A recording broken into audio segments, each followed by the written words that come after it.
Some mysteries hide in plain sight. Others are woven quietly into the fabric of a single clue. One cold winter morning, a seemingly ordinary scarf was brought to Baker Street. At first glance, it was simple, soft wool, neat stitching, but hidden deep within its threads was something far more unusual, a single stitch that didn't belong to the untrained eye. It was nothing, but to Sherlock Holmes, it was the beginning of a puzzle, a message carefully tucked inside the weave, waiting to be read. Welcome to my channel, where every story pulls you into a new mystery. Every case tests your instincts, and every clue brings us one step closer to the truth. In today's case, Holmes unravels a mystery hidden not in grand gestures, but in the delicate stitch of a scarf, and what he discovers will change everything.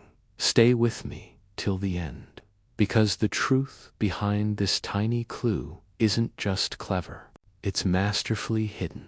Before we begin, hit that subscribe button so you never miss a mystery. And tell me in the comments where you're watching from. Detectives from around the world are part of this hunt. So, pick up your cup of tea and get comfortable, because today's case is worth every second until the very end.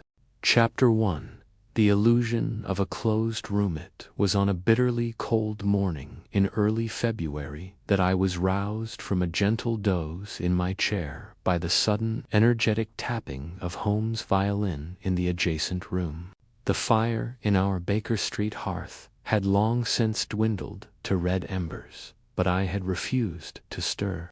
Lulled by the lull of the sleet against the windows and the peculiar contentment that came when there was no case before us, I had just begun to drift back into sleep when Holmes entered, with the abruptness of a man whose mind had already traversed half a dozen steps ahead of everyone else in London. "There's been a murder in Harley Street, Watson," he announced, donning his overcoat with practiced grace, "and it is, in every sense, impossible." I blinked, fumbling to sit upright. "Harley Street," one of the doctors. Holmes turned to me with a gleam in his eye, the unmistakable look that marked the scent of an intriguing case. "A specialist, yes. A man named Dr. Percival Lennox, found this morning by his housekeeper, quite dead in his study, locked from the inside, windows bolted, no signs of entry, no weapon found, and, most curiously, he was strangled." I was on my feet at once. "Strangled? In a locked room?" Holmes nodded, then added almost as an afterthought, "and with a scar his own, or so they believe. We were bundled and in a cab within 15 minutes." Holmes offering little on the ride except a few notes he jotted in his small black book. The fog thickened as we neared Harley Street, a sullen mist hanging low over the rooftops. When we arrived, the street was already abuzz with constables and curious onlookers. Inspector Lestrade greeted us with his usual mix of relief and irritation. "Morning, Mr. Holmes. I suppose you heard it on the wind." "Hardly," Holmes replied with a half-smile. "But I hear it's a tidy mystery you have for me." Lestrade's mouth twisted. "That it is. Dr. Lennox was alone last night. His housekeeper left at 8, and when she returned this morning, she found the study locked." Holmes interrupted, "And the body cold."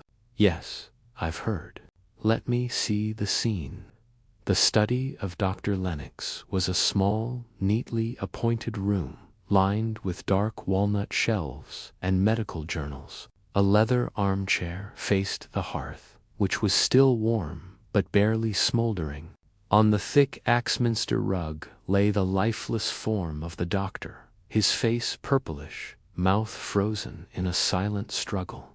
A long, navy wool scarf was tightly wound around his throat, twice and tied with an almost surgical precision. Holmes crouched silently, eyes darting from the body to the carpet, then to the walls, and finally to the lone window. It was shut, its inner latch drawn, and the frost on the sill remained undisturbed. No bruising on the hands, Holmes murmured to himself. No defensive wounds. Curious. Suicide? I asked, though even as I said it, I doubted the possibility. Unlikely, Holmes replied, without looking up. The knots are too symmetrical, too practiced. No man could strangle himself so deliberately and manage to tie both ends behind the neck. Lestrade frowned. Then we're looking at a murderer who vanished into thin air. Holmes finally stood, precisely. And yet I see no wings on the carpet, no rope from the window, and no trapdoor beneath the rug. He turned to Lestrade. Was anything missing? No valuables taken, if that's what you mean. Wallet and watch untouched. No forced entry. What about visitors yesterday? Holmes asked. Only one, as far as we can tell, Lestrade answered. A Miss Cora Melville, one of his patients. She claims to have left just after 7. The housekeeper saw her out, and who last saw him alive? The housekeeper, Mrs. Leeds. She says he was in good spirits, working on medical papers. Usual routine. Holmes paced slowly, his brow furrowed. Then his gaze landed on a slender silver pen resting on the side table. He picked it up, examined the nib, then returned it precisely to where it had lain. I noticed something as he did a thread. A single red thread, barely visible, caught on the hinge of the nearby cabinet. Watson, he said softly, lend me your pocket glass. I passed it over, and he leaned in. A thread. No, a strand of wool. Red. Not from the victim's scarfit's navy. He gently retrieved it and folded it into a paper slip. Lestrade grunted. Could have come from anything, or from someone, Holmes said, his eyes narrowing. Someone who was careless in an otherwise meticulous crime. There was a silence. Outside, the muffled sound of hooves in the snow echoed through the fog. Holmes turned back toward the fire. The scarf. The manner of the knots. The red fiber. Locked from the inside. He trailed off. Then, abruptly, he straightened. Lestrade, Watson, this case is a tapestry. One thread is already loose. If we follow it, I believe it shall lead us to a needle. A needle, Lestrade repeated. Holmes smiled faintly. Yes, a needle with murder in its eye. Chapter 2. The matter of wool and wits. The morning fog had scarcely begun to lift when we returned to Baker Street. Yet already the wheels of Holmes' mind were spinning with unrelenting energy. He sat cross-legged on the hearthrug, the red woolen thread held delicately in a pair of tweezers, its presence casting a larger shadow across the mystery than its size would suggest. I watched from my chair, trying to warm my fingers around a cup of scalding tea, though my mind remained firmly in the study at Harley Street. It doesn't add up. Holmes, I muttered, more to myself than to him. No sign of forced entry. The room locked from the inside. No weapon. No disturbance, nothing but that scarf and a solitary thread. Holmes' eyes flickered toward me, that familiar spark of indulgent amusement in their depths. Ah, Watson, it is precisely when a room offers nothing that it offers everything. The absence of expected disorder is, in itself, a clue. He rose, placing the red thread on a white porcelain saucer, as if it were a rare jewel. Tell me, What struck you most about Dr. Lennox's study? The order of it, I replied. Everything is meticulously arranged. No overturned papers, no spilled ink, nothing to suggest a struggle. The man looked as if he had fallen asleep, save for the ligature. Just so, Holmes agreed. A strangulation that left no resistance. The killer must have approached from behind, or perhaps Lennox knew and trusted them. But even then, I said, frowning, how did they get out? The door was locked, the window latched, and the housekeeper insists she found it so. Holmes smiled, but said nothing at that moment. A brisk knock interrupted our reflection.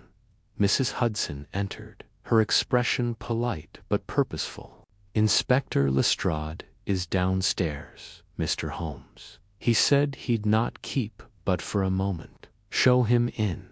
If you please, Holmes said. Lestrade entered moments later, brushing remnants of sleet from his shoulders.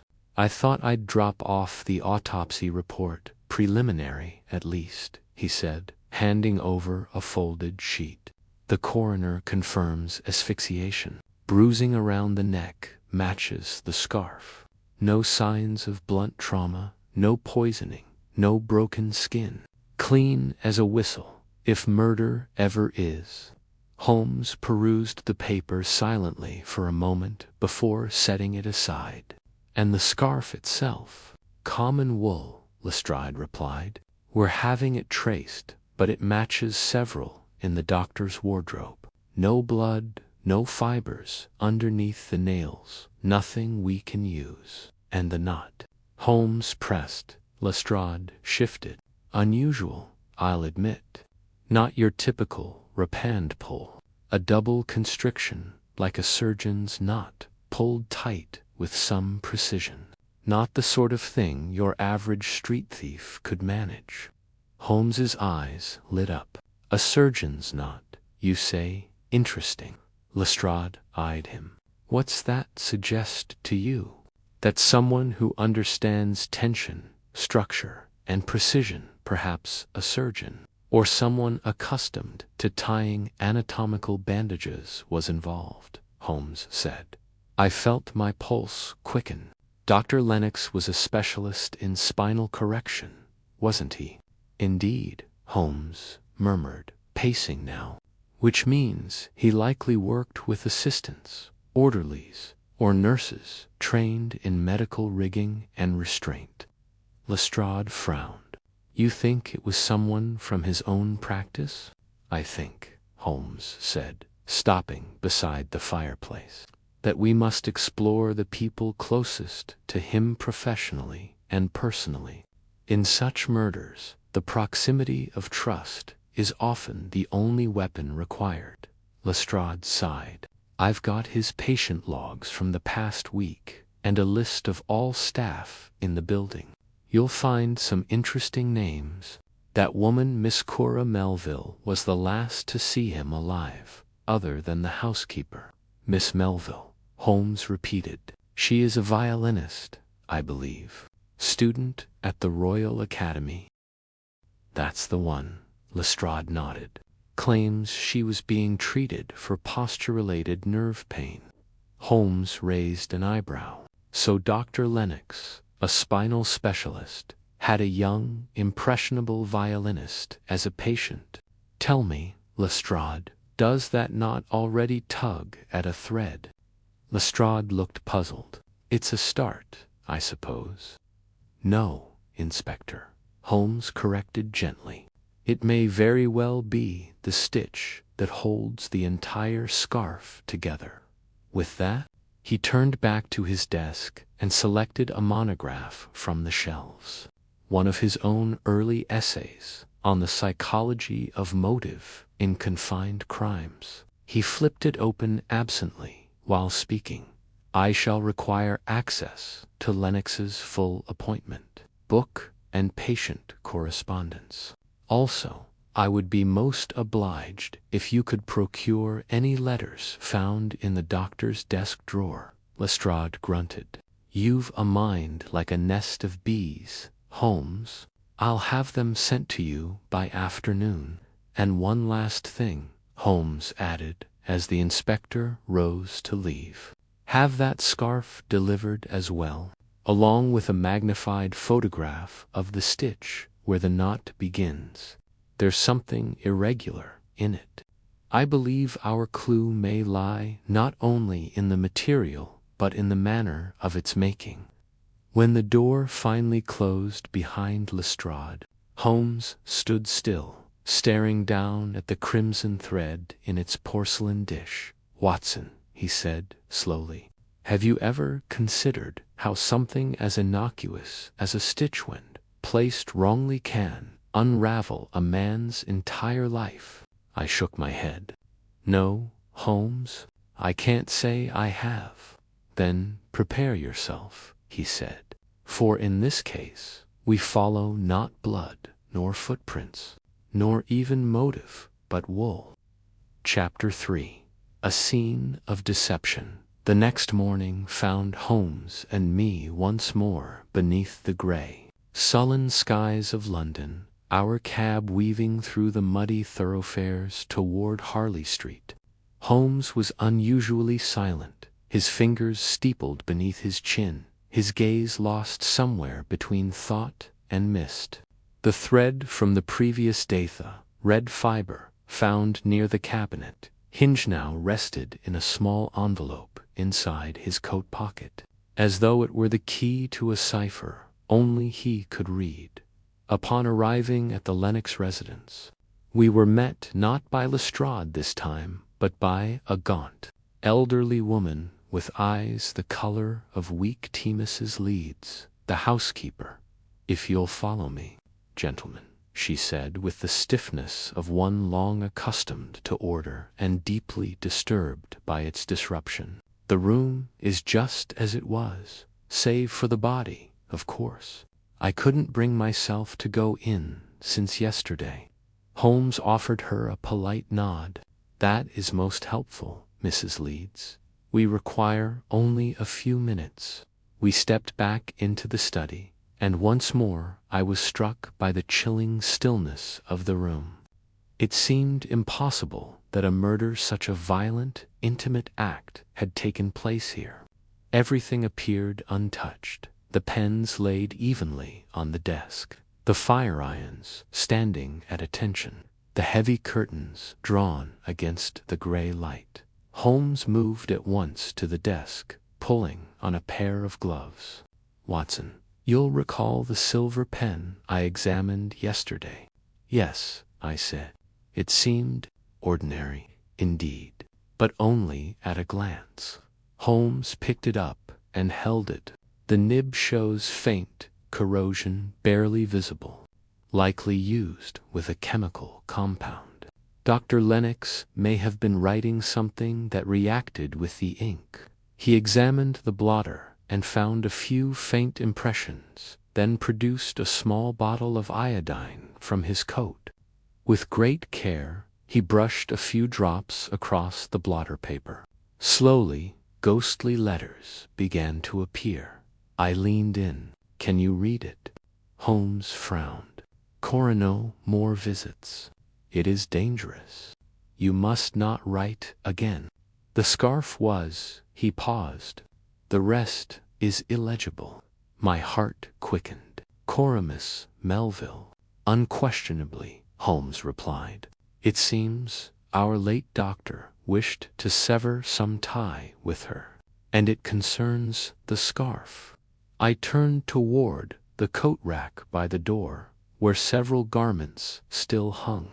One of them was a woman's rapidelicate, embroidered shawl, likely forgotten in haste. Could this belong to Miss Melville? Holmes took it carefully and examined the inner hem. He let out a satisfied breath. Ah, do you see, Watson? Here. I peered closer. A loose thread curled from a stitched corner. Crimson red. Holmes tugged the thread free and held it beside the one from yesterday. Identical wool. Our earlier thread did not come from Lennox's scarf, but from this one. But why would it be in the cabinet hinge? I asked. Surely she wouldn't hide it there.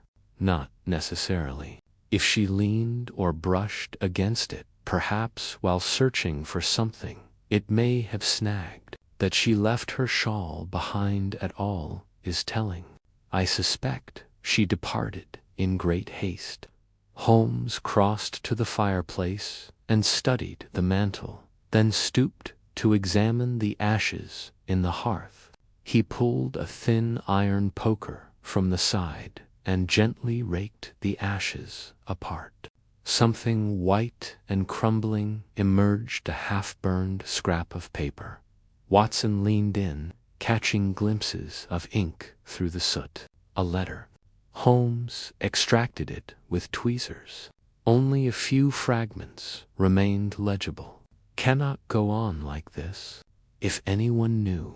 Scarf was not hers, Holmes murmured. The scarf again. Always the scarf. He walked slowly around the room, stopping by the cabinet where the red thread had been discovered. Opening its doors, he revealed a row of case files, medical records, and several locked drawers. Holmes examined the handles and hinges. Look here, he said, pointing to a fine scratch along the cabinet's side. Someone opened this hurriedly, and in doing so, caught the thread on this splinter. She was searching for something. I felt. Then Miss Melville may have returned to the room after the murder. Possibly. Or she witnessed it, fled, and returned later to retrieve or destroy. Either scenario is dangerous. Holmes stood still, thinking. She may be more deeply involved than we imagined. Or perhaps she is the key to unraveling the killer's true identity. At that moment, footsteps sounded in the hallway. Mrs. Leeds reappeared at the threshold, hands clasped nervously. Begging your pardon, Mr. Holmes, but there is someone downstairs asking to see you, Mr. Adrian Ballantyne. Holmes's brows lifted. Ballantyne. He said he worked with Dr. Lennox in the clinic. Holmes turned to me. Watson, it appears the shadows are beginning to take shape. We descended to the parlor, where a tall, narrow-shouldered man stood by the window, his posture impeccable, his suit overly starched. His expression bore the wear of sleeplessness. You are Mr. Holmes? He asked. His voice was even, but taut like a violin string, stretched too far. I am. And you are Mr. Ballantyne, I presume. Yes, I was Dr. Lennox's assistant for nearly 3 years. I've only just heard of his passing. He glanced toward me. This is Dr. Watson, I believe. I nodded. I came because I saw your name in the papers, Ballantyne said, and because I believe something is terribly wrong. Dr. Lennox had enemies, though he never admitted it, and I think he suspected someone was watching him. Holmes motioned to a chair. Then sit, Mr. Ballantyne. I believe you and I have much to discuss. Chapter 4. The Gathering of Suspects. Mr. Adrian Ballantyne seated himself stiffly in the parlor armchair, his gloved hands clasped tightly in his lap. Though his demeanor was composed, there was a nervous flicker in his pale gray eyes, an occasional twitch at the corner of his mouth that betrayed more than mere grief. Holmes regarded him with quiet intensity, steepling his fingers before his chin. You were Dr. Lennox's assistant, Mr. Ballantyne. How would you describe your working relationship? Ballantyne hesitated, choosing his words with care. It was formal. Dr. Lennox was a brilliant physician, but not an easy man. He trusted few, and I was fortunate to earn even a portion of that trust. Our work was demanding. Complex spinal injuries, deformities, neurological cases. Precision was everything. Holmes nodded slightly. And were you aware of any disputes, professional or personal, that might have caused someone to wish him harm? The man's mouth tightened. He had disagreements, naturally, with colleagues, occasionally with patients or their families, but enemies. He paused. There was tension of late. Something was troubling him. He'd become secretive. He locked his drawers, kept irregular hours, and refused to speak of certain cases. Which cases? I asked. Ballantyne turned to me. That I do not know. He would shut his ledgers when I entered, change the subject, or send me away on errands.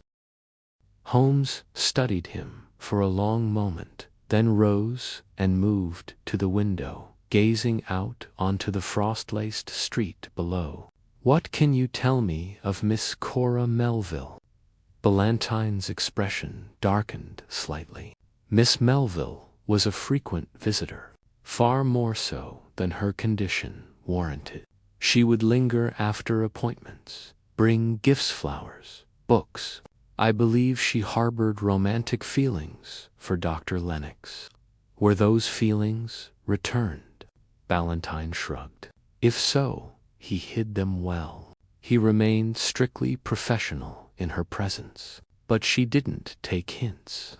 I once overheard an argument. She was upset, accusatory. She believed he was avoiding her. It ended with her leaving in tears. When was this? About 3 weeks ago. Holmes turned back. And she returned afterward? Yes, once or twice. Then, suddenly, he told me to stop scheduling her. I asked why, but he wouldn't say. Holmes sat again. Interesting. And did any other visitors raise concern? There was one, Ballantyne said after a moment. A gentleman who came late one evening, perhaps 10 days ago. Well, rough hands, like a laborer. But he spoke with education. He refused to give a name. Dr. Lennox received him in private. When he left, Lennox was visibly shaken. He sat in silence for over an hour, just staring into the fireplace. Holmes tapped his fingers together. And you've never seen this man before or since?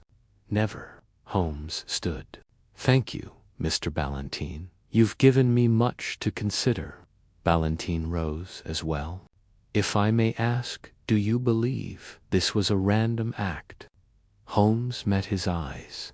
I believe nothing is random when it occurs in a locked room. With that cryptic remark, we took our leave. Holmes remained silent during our journey back to Baker Street, eyes closed and fingers twitching slightly. Like a man listening to music others could not hear. Upon returning, he spread Dr. Lennox's appointment book across the desk. Let us examine the rhythm of his days, Watson. Murder always disrupts rhythm. I leaned over.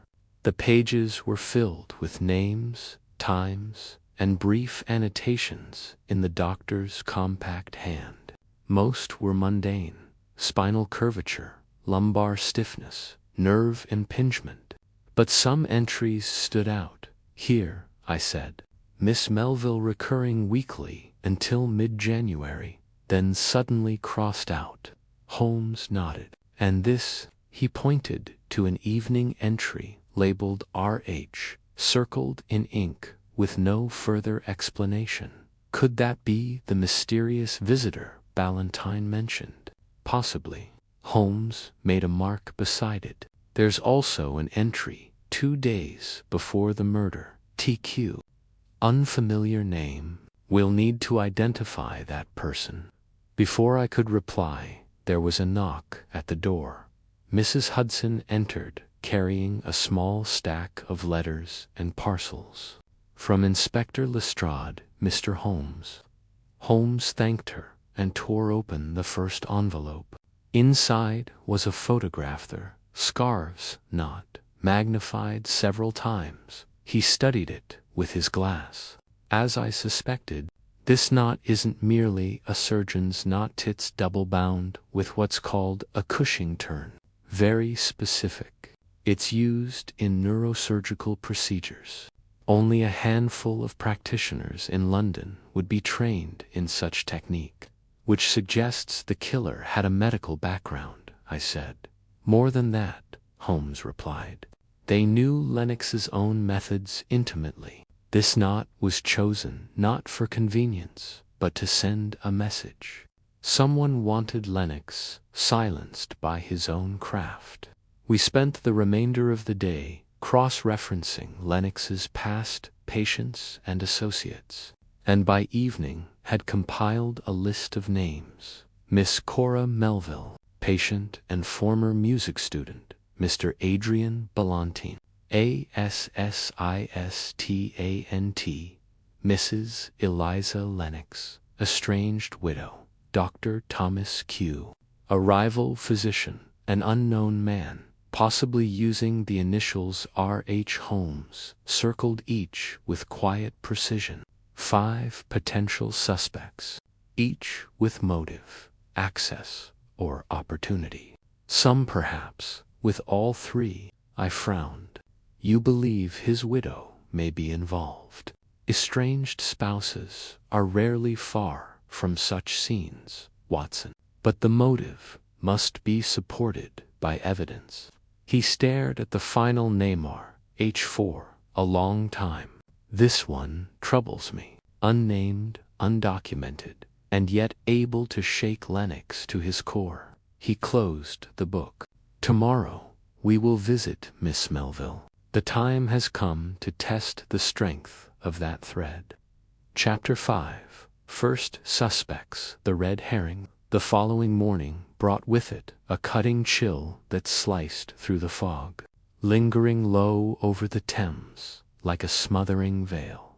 Holmes and I found ourselves walking along Upper Montague Street, where Miss Cora Melville kept a modest flat above a music shop. Her connection to the late Dr. Lennox had taken center stage in our suspicions, and Holmes, ever fond of eliminating the most obvious path, first insisted we begin with her. Mark my words, Watson, he said, as we ascended the stone steps. Either Miss Melville is a misguided romantic caught in tragedy, or she's its architect, concealed beneath tearful performance. I offered no reply, for I was too absorbed by the possible tension of the interview. We were shown up by a housemaid and entered a warmly appointed parlor filled with lace curtains, ivory music stands, and framed lithographs of concert halls. Miss Melville sat at the piano, hands frozen above the keys as we entered. As though interrupted in the middle of a silent composition, she rose quickly, her pale features drawn tight with strain. You are Mr. Holmes, and this is Dr. Watson. We are, Holmes replied with a polite bow. Thank you for receiving us on short notice. We're looking into the tragic death of Dr. Lennox. At his name, she paled further, but composed herself with dignity. I will help however I can, though I know little of what happened. The papers, said he, died alone. Holmes moved to a small armchair opposite her. May I ask when you last saw Dr. Lennox? She hesitated. It was last Thursday. I had an appointment at 7. I left shortly after. He seemed distant, distracted. I thought perhaps he was unwell. Did you leave anything behind? Holmes asked gently. A pause. Then, I don't believe so. Holmes reached into his coat and withdrew the crimson-threaded shawl. Her breath caught. That is yours, is it not? Holmes asked softly. She sank back against the piano stool, her shoulders sagging. Yes, it is. I had forgotten. Left behind, accidentally? Holmes asked. She looked down. No. I went back the next morning, early, before the housekeeper arrived. The door to the study was locked. I knocked, but received no answer. I feared the worst. So you turned away. She nodded. I didn't know what to do. I felt ashamed. I hadn't been invited back, and yet I came. He had written me a letter weeks prior asking me not to contact him. I kept hoping he would change his mind. Holmes observed her keenly. And why did he ask you to stop writing? Tears glistened in her eyes. Because I told him how I felt, foolishly, childishly. I believed he felt the same, but he was a man of boundaries. I suppose he thought I was a distraction. Holmes glanced toward a nearby shelf of sheet music. You're a violinist, are you not? She nodded. Yes, though I've had to stop performing. My shoulder has been inflamed for nearly a year. That's why I saw Dr. Lennox. Had he prescribed you anything? Not drugs, she said. He preferred posture, correction, strength therapy, and adjustments. He said my pain was mechanical, not pathological. And did he ever mention any other patients to you? Or anyone who troubled him? No, he was guarded. He kept his life in compartments. Holmes stood, offering her a gentle smile. Miss Melville, you have been most helpful. I ask only one more question. Do you recognize this name? He held out a slip of paper. TQ, she blinked. Dr. Q. Yes, I've heard of him. They were rivals, I think. Their philosophies differed. Lennox believed in muscle-driven therapy. Q believed in surgical correction. I recall Dr. Lennox once calling him a butcher in a white coat. Holmes pocketed the slip. Indeed, thank you, Miss Melville. We may call again. As we descended the steps, Holmes said nothing for several moments. I, however, could not help but speak my mind. She seemed truthful to me, Holmes. She was, he replied, at least in her grief. But her omissions, those speak louder. I glanced at him. You think she's hiding something? Not guilt, Holmes said, but knowledge. Her attempt to return the next morning before the crime was discovered troubles me. Her shawl, the thread caught in the cabinet, her admission of being rejected. These are not markers of guilt, but of proximity. He hailed a cab. Now to Kew Gardens. Let us see what the butcher in a white coat has to say for himself. Dr. Thomas Q's office sat nestled within a red brick annex beside the Royal College of Physicians.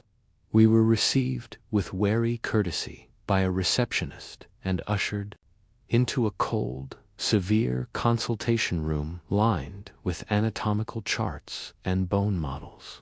Dr. Q entered moments later, a broad man with thick spectacles, impeccably trimmed mustache, and a voice like gravel rubbed through linen. You're here about Percival Lennox, he said, wasting no time. A damn shame. Arrogant bastard, but brilliant in his way. You did not get along? Holmes asked. Q scoffed. We disagreed professionally, not personally. He thought my methods barbaric. I thought his indulgent. Did you see him recently? No, Q said, not in weeks. Last time was at a symposium on spinal degeneration. He called one of my case studies a travesty. I nearly throttled him on stage. But that's the medical world for you. Holmes studied him closely. Did you ever learn of his patient, Miss Cora Melville? Ah, the violinist, Q said with a grin. He mentioned her once, offhand. Said she reminded him of something he lost, whatever that meant. Holmes's eyes narrowed. And did you ever use a Cushing knot in your surgeries, Doctor? Q stiffened. Of course. It's a standard neurosurgical knot. Have you taught it to anyone recently? No. Why? Holmes smiled. No reason, doctor, merely gathering stitches. We left Q's office in silence. Back in the cab, Holmes opened his notebook and drew a thick line through the name Thomas Q. Well, I asked. He's not our man, Holmes said.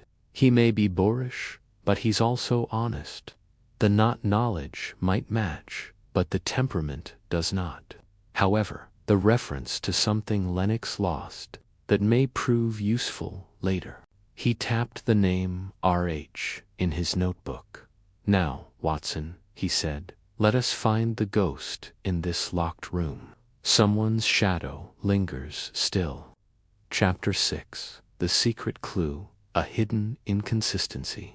The gaslights were already flickering to life when we returned to Baker Street.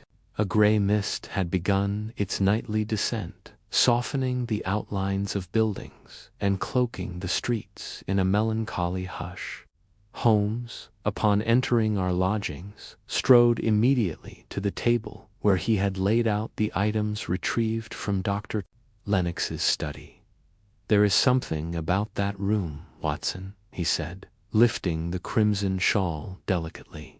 Something quiet and insistent that continues to nag at my senses. As if a voice had whispered, but just out of earshot, sat down, folding his long legs beneath him and tapping a finger against the embroidered cloth. The cabinet latch, Watson. It snapped cleanly. The wood was brittle, but not aged. That indicates foresight. It was not forced open. Why? I frowned, settling into my chair. Perhaps Lennox locked something inside that someone wanted. Holmes tilted his head. Or someone placed something inside and wanted it to be found.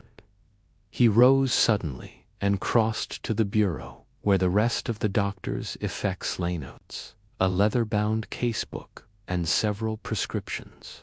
With sharp precision, he sorted through the papers, his eyes darting like a falcon's. He paused over one page, his brow creasing.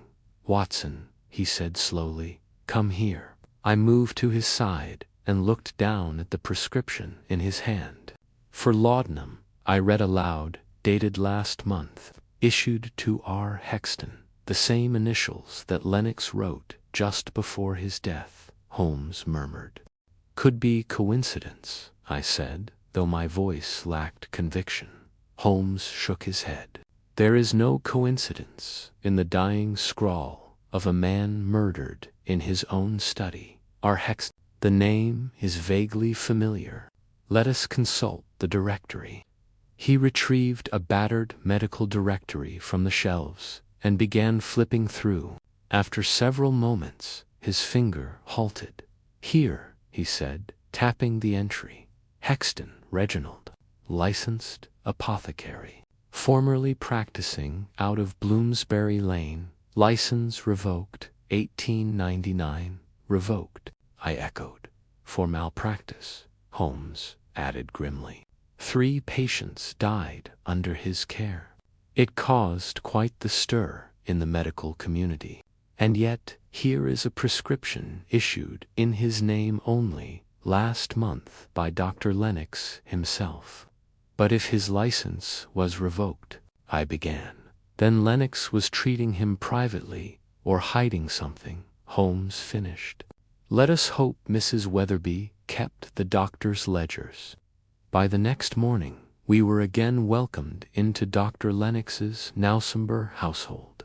The scent of lavender oil and polish lingered in the air. Signs of a house determined not to betray its grief. Mrs. Weatherby led us to a cupboard beside the kitchen pantry, where rows of neatly bound ledgers stood in date order. The doctor kept records of every patient visit, gentlemen. You'll find what you need here, if it's there to be found. Thank you, Holmes said, nodding, and we began our search. The books were meticulous. Each patient's name was entered in an elegant script, followed by symptoms, prescriptions, and follow-up notes. We passed dozens of entries, some mundane, others morbid, but not a single mention of our Hexton. Holmes frowned. Strange. He prescribed laudanum to the man, but did not record the appointment. That suggests secrecy. Perhaps Hexton was being seen off the books, I suggested. Possibly. But there's another detail. Holmes retrieved the prescription again and held it beside a page in the ledger. Note the signature. Compare it. I did, squinting. They're not identical, I said.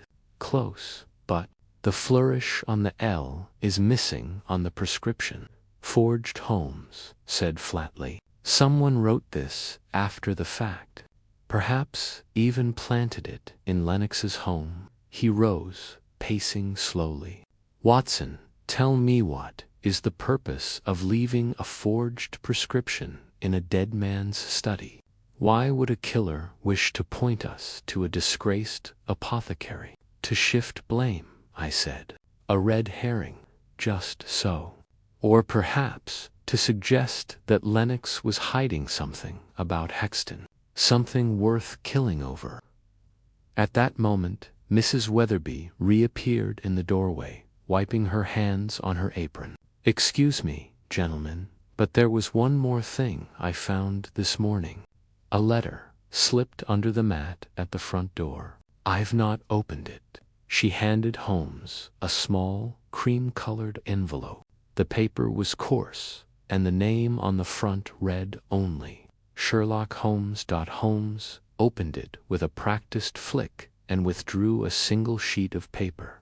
The handwriting was jagged, hurried. He knew about the research. He was going to expose it. Not everyone wants progress, Mr. Holmes. Some would rather stay blind.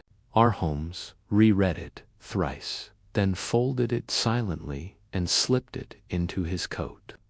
Watson, he said slowly, this is a game of layers. Someone is not merely evading us, but orchestrating what we find. Lennox's death was not the act of passionate with strategy. Cold, deliberate, perhaps even sanctioned. Sanctioned, I said, startled. Think, Holmes murmured. A physician, a revoked apothecary, a hidden name, and now research. Something Lennox had uncovered, perhaps even intended to reveal. Medical fraud, possibly. Or, worse, medical experimentation. He turned to Mrs. Weatherby. Did Dr. Lennox have any partners? Researchers? Friends he consulted on larger matters? She hesitated. There was a man, a Mr. Godfrey, Professor Elias Godfrey. He came by from time to time. They would speak behind closed doors. He's at the university, teaches physiology. Holmes turned to me, his eyes alight. Watson, pack your coat. We are calling on Professor Godfrey. And if I am not mistaken, we are about to peel back the next layer of this deadly onion. Chapter 7. The Professor's Warning Secrets in the Blood. The University of London stood in its usual austere dignity, its stone facade catching the pale morning light as we arrived. A porter led us through arched hallways and polished floors to the Department of Physiology, where Professor Elias Godfrey's office lay tucked into a quiet corner of the second floor. Holmes rapped thrice upon the door. A shuffling sound answered from within, followed by a dry voice, "Enter." We stepped into a cramped, dimly lit office cluttered with books, anatomical diagrams, and racks of dusty specimens. Behind a desk sat a thin, hawk-like man in his late 50s, spectacles perched precariously on his aquiline nose. His gray hair was swept back like retreating waves. "Professor Godfrey," Holmes said smoothly. "Yes, and you must be Sherlock Holmes. I suspected you might come."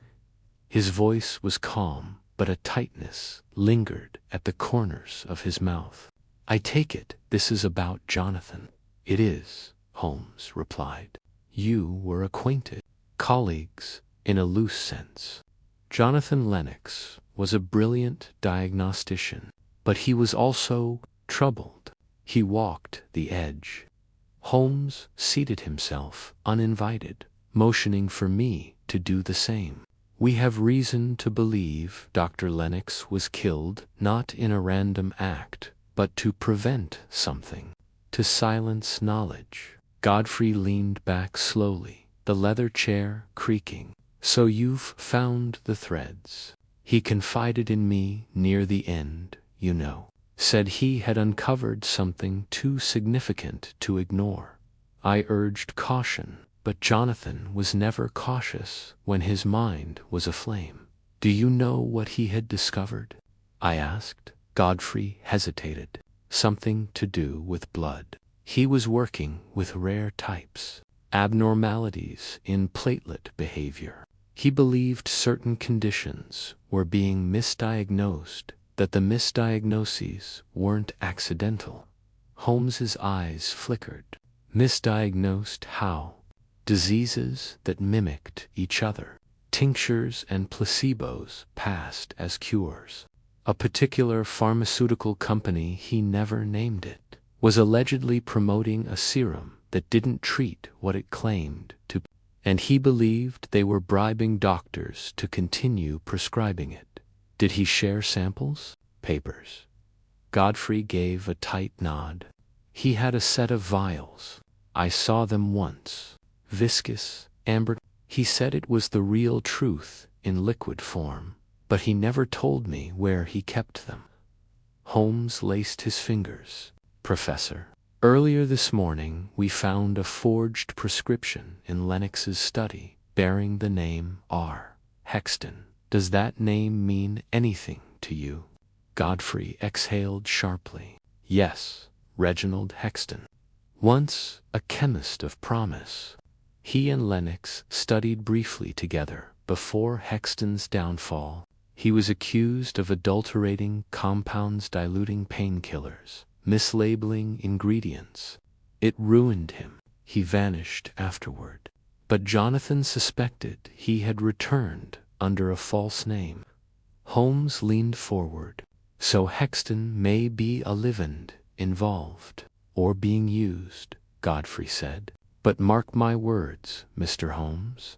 If Hexton is involved, someone has resurrected an old grudge or an old alliance.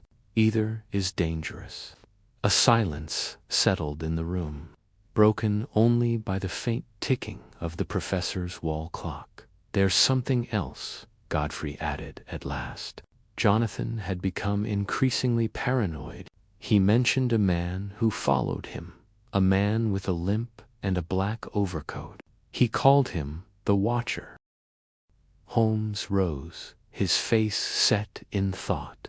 If he was being watched, then our adversary has been at work longer than we thought. I believe Lennox intended to go public with his findings, Godfrey said quietly. Perhaps to the press or the courts. Holmes turned at the door. Professor, if you possess any documents, letters, samples, anything that belonged to Dr. Lennox, otherwise, you too may be in danger. Godfrey nodded gravely. I understand. We stepped out into the midday air, where the mist had given way to watery sunlight. Holmes was silent for several minutes, his gloved hands clasped behind his back as we walked. It deepens, Watson, he said finally. A forged prescription, a silent researcher, and now a chemical scandal. If Lennox had proof of medical fraud, that would be motive enough for murder. But the scarf? I said. What role does it play in this? Surely it wasn't planted merely as an ornament. Holmes's eyes gleamed. No, indeed. I have examined its weave, its thread, even its scent.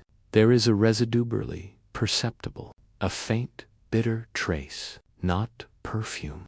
Something chemical. Perhaps even he stopped abruptly.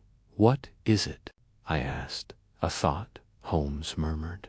"One that requires confirmation." He hailed a cab and gave the driver our address.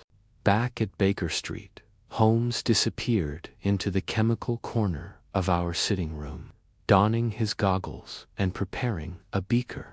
He cut a small thread from the crimson scarf and dropped it into a solution of silver, nitrate, and ammonia. The mixture fizzed slightly, turning an opalescent gray. "Interesting," Holmes muttered. "As I suspected, traces of digitalin, the heart stimulant," I said. "Precisely. But in high doses, it is a deadly poison. Now, why would a decorative scarf carry traces of to be used as a murder weapon?" Holmes shook his head. "No, too little residue for that. More likely, it was exposed to the substance, perhaps by accident, or intentionally dipped." He turned toward me. "Imagine this, Watson. Lennox discovers a falsified drug one involving digital. He collects evidence, shares it with Godfrey, and intends to expose the fraud. But someone is watching. They learn of his plan, they act, and they leave the scar contaminated as a message." I echoed. "A warning to anyone who dares follow the same path." There was a knock at the door. Holmes opened it to reveal a boy with a telegram in hand. Holmes opened the note and frowned. "From Godfrey," he said grimly. "It reads, 'Do not come to my office. It has been broken into. All of Lennox's papers are gone. I fear I am next.'" He turned to me, his voice cold and urgent. "Watson, the hunter, has become aware of the hunt. We must reach Godfrey before the trap tightens around his neck." Chapter 8. A Visit in the Night. The man in the overcoat. The night was still young when we reached Professor Godfrey's residence in Westbourne. Teresa, stately Georgian house, with ivy clinging to its flanks and iron gas lamps flickering faintly in the gathering gloom. Holmes had said little during our hurried journey, save to instruct me to keep my revolver within reach. There was a palpable urgency to his movements, an energy that suggested time was slipping rapidly away. We rang twice. A moment later, the door creaked open, revealing Professor Godfrey himself, his face pale, his eyes darting nervously to the street behind us. "Come in, quickly," he whispered. Inside, the house was in disarray. Books lay scattered across the hallway floor. Drawers yawned open like mouths mid-scream. And in the study, a brass lamp had been overturned, its bulb cracked and dead. "They came scarcely 10 minutes after I sent the wire," Godfrey murmured, guiding us through the chaos. Two men, one tall, the other shorter, with a limp. They didn't speak, but they knew exactly what they were looking for. Holmes's gaze sharpened. "The man with the limp, did he wear a black overcoat?" Godfrey nodded. "The watcher," Holmes said softly. "So he's no mere hallucination." "I managed to escape through the back door," Godfrey continued. "They rifled my files, shattered my cabinet. The samples are gone. The vials Lennox gave me taken. Was anything else missing?"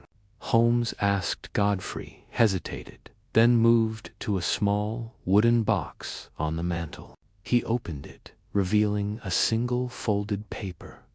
"They missed this. I had hidden it behind a false base.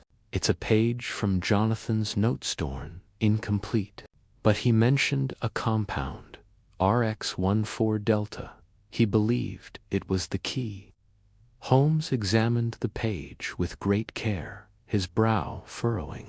"RX-1 for Delta. That is not a compound currently on any medicinal register. which means either it's experimental or manufactured covertly.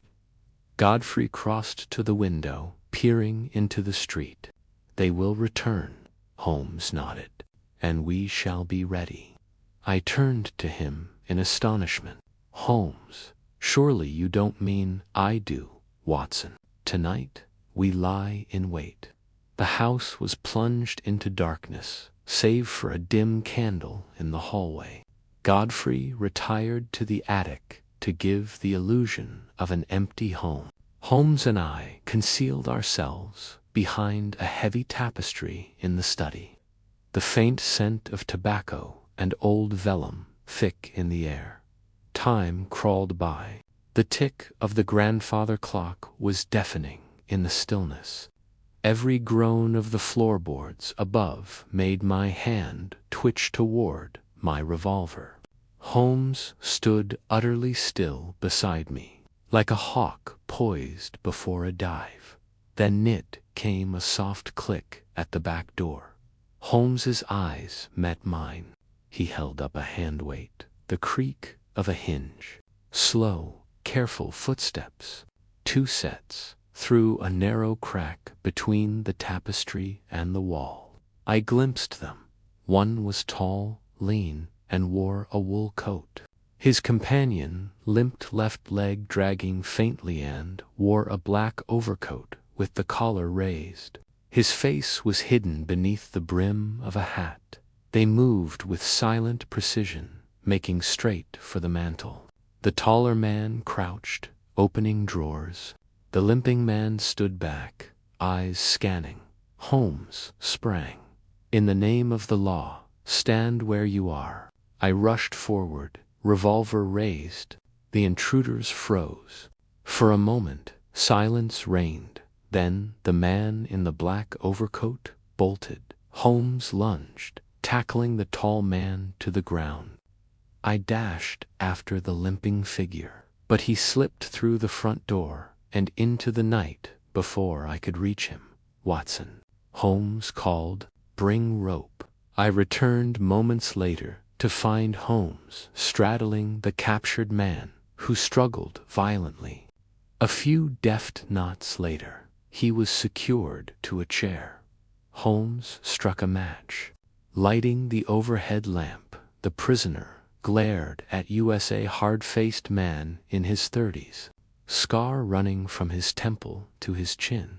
Holmes studied him coolly. I don't suppose you'll tell us your name. Silence. Then allow me, Holmes said. Your name is Clark, former lab assistant at Erskine Laboratories, dismissed after an investigation into tampered clinical trials. Jonathan Lennox discovered your name in connection to RX-14 Delta, didn't he? Clark's jaw tightened, but he said nothing. Holmes smiled thinly. Your associate, the man who fled, was Hexton. I recognized the gait, an old fencing injury, untreated. Lennox must have threatened to expose him, and for that he was silenced. Still, Clark said nothing, but his face darkened, the silence deeper than denial. Holmes turned to me. Watson, would you be so kind as to wire Inspector Lestrade? I believe we've got something of interest for him. As I stepped out to send the message, I heard Holmes's final words behind my soft but steel-edged. You tried to erase the truth, Mr. Clark, but truth, like blood, leaves traces. 20 minutes later, Lestrade arrived with 2 constables. Clark was taken into custody, though the man with the limp, Hexton, remained at large. I'll put men on every corner, Lestrade promised. We'll have him before the week is out. Holmes nodded. And make inquiries into Erskine Laboratories. Find out who approved the RX-1 for Delta. Follow the trail upward. As dawn crept into the sky, Professor Godfrey rejoined us, his face pale but composed. Is it over? He asked, Holmes shook his head. No, Professor, it's only just begun. Clark is a pawn useful, but expendable. Hexton is the key, and he is frightened. That makes him dangerous. And what of Lennox? I asked. Will justice be done? Holmes glanced at the torn note still in his hand. I intend to see that it is, he said, even if I must follow this to the very laboratories where truth was first betrayed. Chapter 9. The Case of RX-14 Secrets Behind the Serum. The next morning dawned overcast, the sky the color of tarnished pewter. Holmes had slept not a wink, pacing the Baker Street sitting room with the restless energy of a wolf that had scented its quarry. I, for my part, had barely managed a few hours of shallow rest. The events of the previous night still weighed heavily on my mind. The forced entry into Professor Godfrey's home, the flight of the mysterious limping man, and Clark's impassive silence despite Holmes's deductions. Holmes, after several hours spent cross-referencing files, criminal reports, and private telegrams, abruptly stood and said, "Watson, we are going to Brompton." I looked up from my tea. "What's in Brompton?" "Erskine Laboratories," he replied. "The origin point of RX-14, Deltand, I suspect, of everything rotten in this affair." The facility in Brompton appeared far too ordinary for the shadowy reputation Holmes had implied. A two-story brick structure tucked between a greengrocer and a cobbler's shop. It bore a modest sign that read, "Grew more severe as we approached."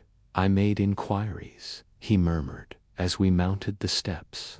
3 researchers were quietly let go in the past year. 2 died supposedly accidents. The 3rd vanished.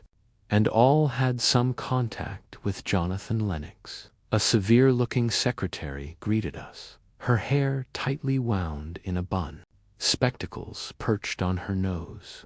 "I'm afraid we don't allow public visits," she said sharply. "You'll need to schedule an appointment." Holmes leaned forward. "Kindly inform Dr. Alfred Rennick that Mr. Sherlock Holmes would like a word."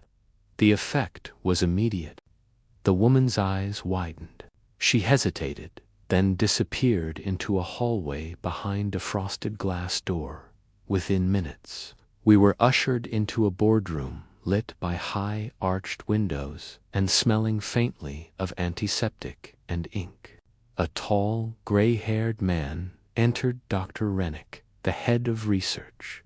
He wore a tightly buttoned lab coat and the guarded air of a man too used to bad news. "Mr. Holmes," he said, with a cool nod, "you've caused quite the stir." "I tend to," Holmes replied. "I wish to speak to you about the RX-14 Delta." Rennick's features did not so much as twitch. "I'm afraid I can't discuss proprietary compounds." "Perhaps not," Holmes said mildly. "But you might be willing to discuss Jonathan Lennox. He was found dead 3 days ago, and I believe RX-14 may have something to do with it." At that, a faint muscle in Rennick's jaw twitched. Lennox was a bright man, idealistic, but he became paranoid in his final months. He accused us, his own colleagues, of corruption, of altering trial results.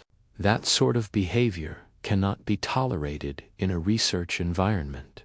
Was he correct? Holmes asked, voice like silk but eyes razor-sharp. Rennick stiffened. "We followed all appropriate procedures."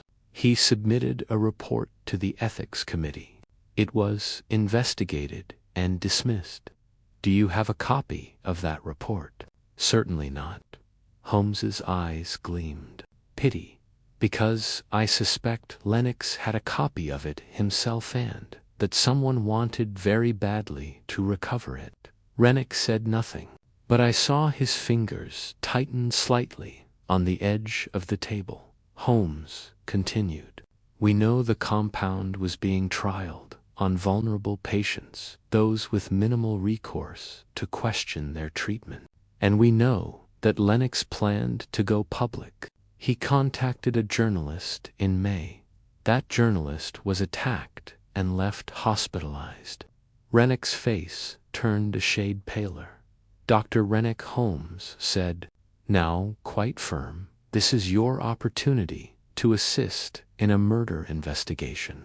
Should you withhold information, you may be named an accessory to obstruction. There was a long silence. Then Rennick exhaled sharply and moved to a filing cabinet in the corner. He withdrew a manila envelope and tossed it onto the table. I kept it, he muttered, against policy. But I knew if I destroyed it, Lennox's death would be for nothing. Holmes opened the envelope with swift precision. Inside were copies of internal reports, charts, and most damning of all letters between Erskine Laboratories and a third-party pharmaceutical buyer in Brussels, discussing potential commercial licensing for RX-14 Delta prior to the completion of safety trials. Holmes flipped through them, murmuring they had everything to gain. A substance promising enhanced memory function, immune modulation, and they rushed it, likely faked the patient's responses. They did more than that, Rennick said bitterly. When Lennox refused to change the data, they isolated him. I wasn't brave enough to stop it, but I knew eventually someone would ask the right questions. Holmes nodded slowly. And now we have a motive. As we returned to Baker Street, Holmes was unusually quiet. He sat in the cab with his hands steepled beneath his chin, the wind flattening his coat against his thin frame. Rennick may be many things, he said eventually, but he's not a killer. He feared for his position, but not enough to murder. Clark was the executioner. Hexton, the man with the limp, was the hand. But I wonder, who gave the command? I looked at him. Do you think it was someone higher up in Erskine? Undoubtedly, Holmes said, but we need proof. Proof stronger than letters and suspicions. We need to catch Hexton. He's the missing piece. He turned to me, eyes gleaming with renewed clarity, and I believe I know how to flush him out. Chapter 10. The Bait and the Trap, a Decoy in Disguise. It was just past 9 o'clock when Holmes summoned Inspector Lestrade to Baker Street. I had returned with a bundle of groceries and found Holmes deep in contemplation, pipe unlit, eyes fixed on the curling pattern of the carpet as though it might spell out a confession. Lestrade arrived not long after, his coat wet from the drizzle, his expression dour. I assume this is urgent, he asked, removing his gloves and shaking off his hat. Indeed, Holmes replied. We are preparing a snare. Lestrade narrowed his eyes. For whom, precisely? A man named Ezra Hexton, Holmes said. An ex-soldier with a surgical limp, lately employed as an enforcer by certain individuals within Erskine Laboratories. He broke into Professor Godfrey's house 3 nights ago and likely attempted to retrieve a damning report in Lennox's possession. He may also be responsible for the disappearance or, worse, the missing nurse, Evelyn Drew. And how do you intend to catch him? With a decoy, Holmes said calmly. A precise reconstruction of the one thing Hexton and his handlers have yet to recover Lennox's report. And this time, we will ensure they come to us. The following day was consumed in preparation. Holmes dictated a mock report to me in painstaking detail, carefully composing charts, technical jargon, and correspondence that mimicked Lennox's hand with uncanny precision.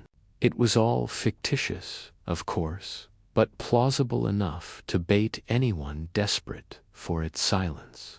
The envelope was addressed not to a government body, but to a fictitious solicitor in Paddington, a subtle hint that Lennox had intended to go public through legal means. Holmes folded it neatly, sealed it, and addressed it in bold ink. Then he turned to Lestrade. "This envelope," he said, "is going to be delivered by a woman fitting Nurse Drew's general description. She will be visible, vulnerably, and followed." "A trap," Lestrade said with a nod. "Who's the woman?"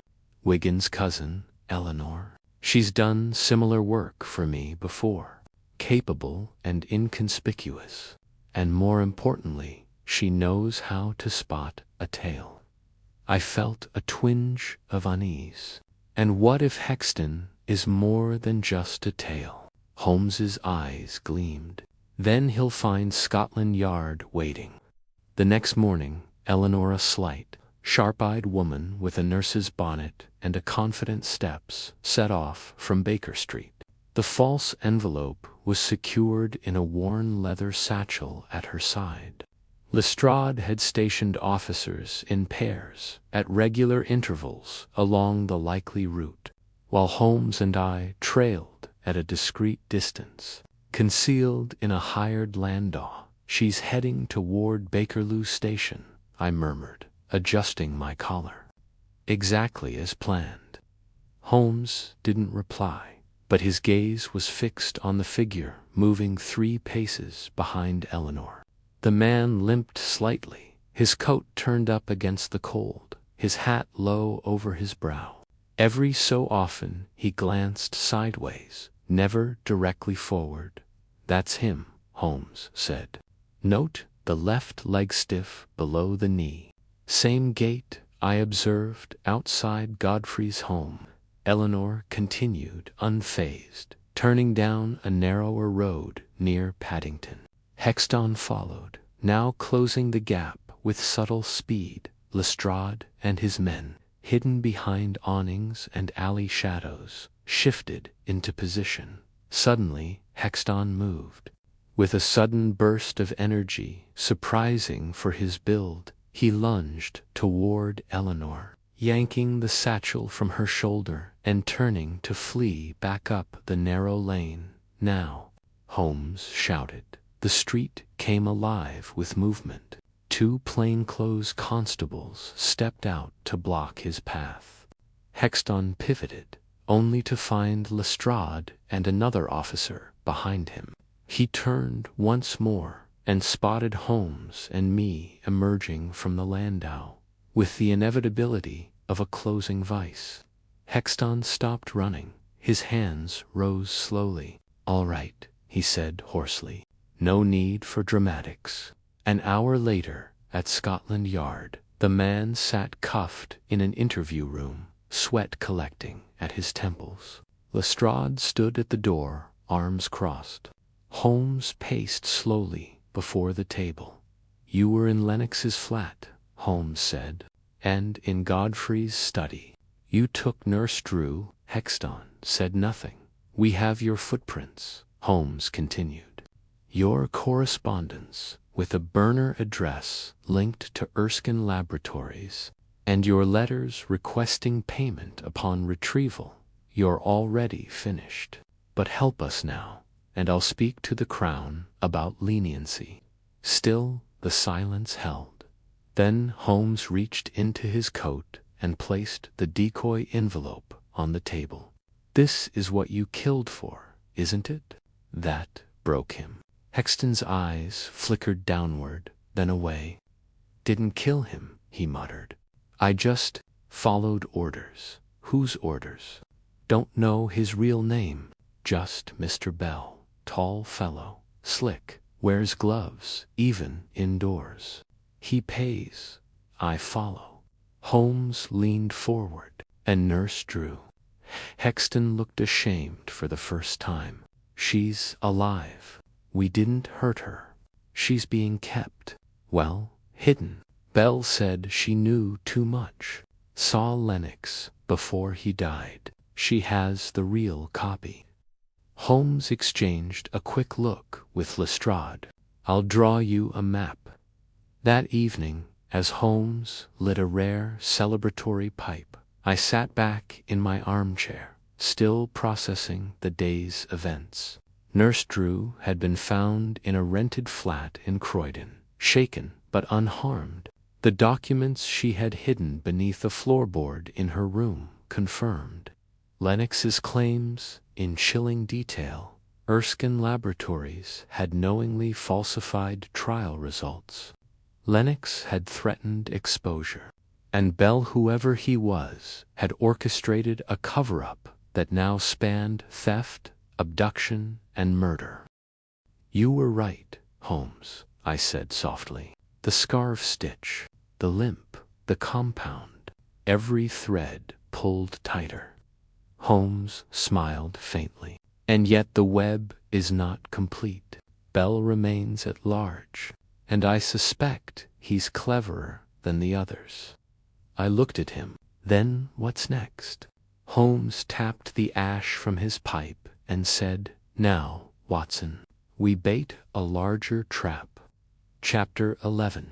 The Phantom in the Glove. Unmasking Mr. Belverain came in silken sheets that morning, hushing London under a grey veil. Holmes stood at the window of 2-1B, his silhouette barely distinguishable against the drizzle-beaten glass. The night's events had cast a heavy shadow over our usually spirited rooms.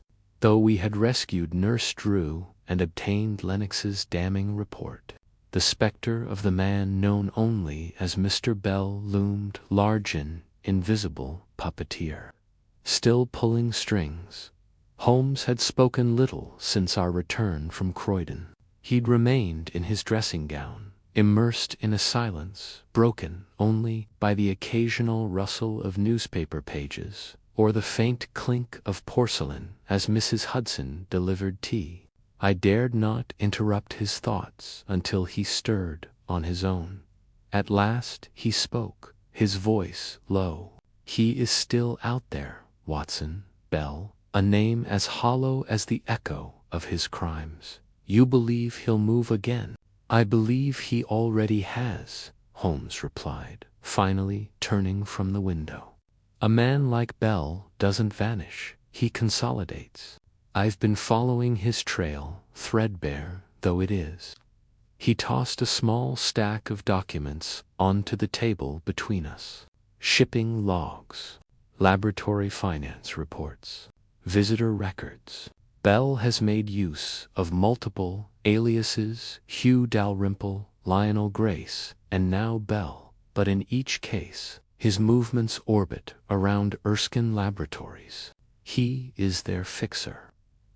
I scanned the pages. So what do we do? Wait for him to strike again. Holmes's eyes narrowed. We make him believe he must. And we start by paying a visit to the one man whose name Bell never strays far from Augustus Erskine himself. Augustus Erskine resided in a grand but austere estate on the fringes of Hampstead, its gates flanked by 2 stone lions and guarded with a seriousness usually reserved for embassies. Lestrade had procured us an appointment under the pretense of reviewing lab safety protocols after Lennox's death. Erskine, unaware of the deeper purpose, received us in a drawing-room the size of a ballroom, with a stiff courtesy that barely concealed his distaste. He was a man of indeterminate age, his face bearing the pallor of someone who avoided sunlight and scrutiny alike. A thin mustache shadowed his upper lip, and his fingers, nervous, twitching, betrayed a lifelong habit of concealment.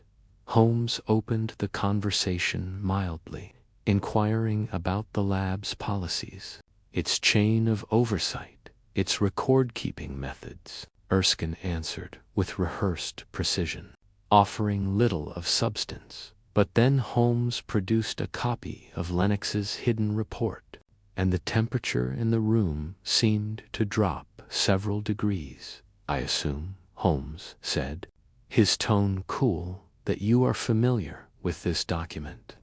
Erskine's jaw clenched. Where did you get that? Let's not insult one another with questions whose answers you already know, Holmes replied. Dr. Lennox feared for his life.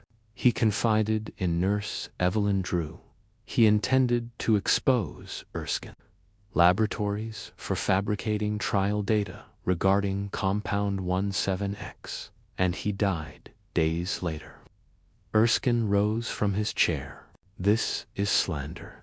Dangerous slander. Dangerous, yes, Holmes said. But it's true. There was a silence that thrummed with tension. Holmes took a step closer. Where is Mr. Bell? I don't know who that is. Holmes arched an eyebrow. You see, that's where your answer is too quick. You should have at least feigned confusion. For a moment, Erskine stood frozen. Then his composure cracked, just slightly. A twitch of the eye, a tightening of the jaw.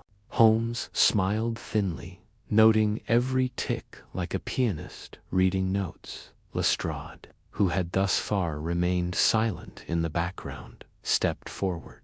We know Bell coordinated the break-in at Lennox's apartment. We also believe he was involved in Professor Godfrey's assault. You are now an accessory, Mr. Erskine, whether you choose to speak or not. Erskine's mouth worked soundlessly before he sat again, heavily. He doesn't work for me. Not officially, but unofficially. Another pause. He cleans things up, Erskine finally muttered.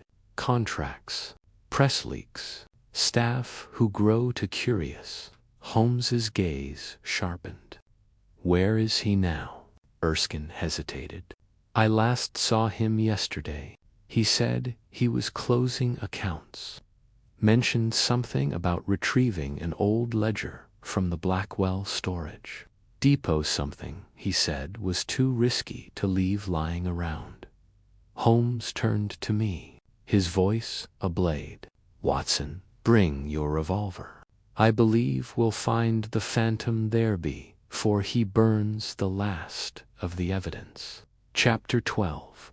Blackwell storage fire. In the vault, the fog had rolled in thick as wool by the time Holmes, Lestrade, and I arrived at the Blackwell storage depot. A sullen block of red brick buildings rising against the haze of late afternoon. Rows of identical warehouse units stretched down narrow alleys, each padlocked and number-coded. The entire place exuding the impersonal gloom of a place built to forget. Who met us at the front gate? A portly, nervous man named Fellows, with a habit of wiping his brow each time Holmes so much as looked his way. You said it was Unit 47, Holmes asked crisply. Fellows nodded. Yes, sir. Rented 2 weeks ago under the name Mr. Lionel Grace. Paid in cash, full quarter. Gave no forwarding address. Holmes exchanged a glance with me. Yet another alias in Bell's repertoire. We followed Fellows through a corridor of shuttered units until we reached number 47.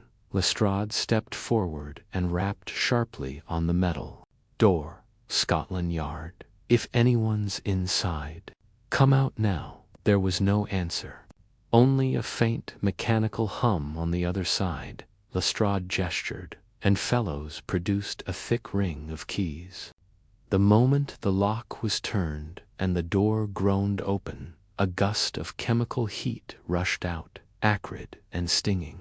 Inside, the dim glow of a single electric lamp illuminated a chaotic nest of wooden crates. Ledgers, a battered writing desk, and most tellingly a half-burned pile of papers in a steel bin. Still smoking, Holmes was in at once, his eyes sweeping the room in long, deliberate arcs. "He's only just left," he muttered. "The fire's still warm." I followed him in revolver in hand, while Lestrade ordered a constable to secure the perimeter. Holmes crouched by the fire bin, extracting what remained of the scorched pages with a gloved hand. "Ledger entries," he murmured, scanning the topmost. "Names, dates, amounts, all relating to chemical orders and payout schedules. Some of them match what Lennox recorded in his private notes." A sudden crack made us all start. From the far corner of the unit, a steel cabinet door burst open, rigged with a crude delay spring mechanism. Something inside hissed out. Holmes shouted, seizing my shoulder. "Everyone out, now." We barely cleared the threshold before a sharp, metallic pop erupted within, and flames leaped from the cabinet's interior. Thick, noxious smoke billowed out, smothering the unit in seconds. The fool booby trapped his own records, Holmes growled as we choked in the alley. The depot manager, shrieking behind us, Letzt, was already shouting for water and summoning backup. "If he was here minutes ago, he can't have gone far. I want constables on every exit." Holmes remained unusually still as the smoke curled toward the sky. "He's not trying to escape," he said, almost to himself. "He's trying to disappear. Once that storage unit burns down, every trace of his work will be gone, just as Lennox's notes would have been had we arrived later." "But we saved some pages," I said. "Yes," Holmes replied, holding them tight inside his coat. "Enough, perhaps, to reconstruct his network. Names and locations.